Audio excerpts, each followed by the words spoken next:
ശവമഞ്ചത്തിനരികെ കൈക്കുഞ്ഞിനെയും എടുത്ത് അപ്പച്ചൻ്റെ മരവിച്ച് നെറ്റിയിൽ അന്ത്യചുമനം അർപ്പിക്കുന്ന എൻ്റെ അമ്മച്ചി, അമ്മച്ചിയുടെ വിരലിൽ തൂങ്ങി പള്ളിയിലേക്ക് പോകുന്ന അനിയൻ ചക്കൻ,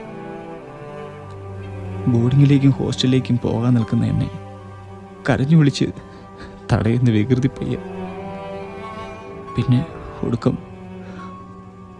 ഒടുക്കം പോസ്റ്റ്മോർട്ടം കഴിഞ്ഞ് കിട്ടിയ നീ കുത്തിക്കീറി വികൃതമാക്കിയ എൻ്റെ അമ്മച്ചിയുടെ തണുത്ത ശരീരം.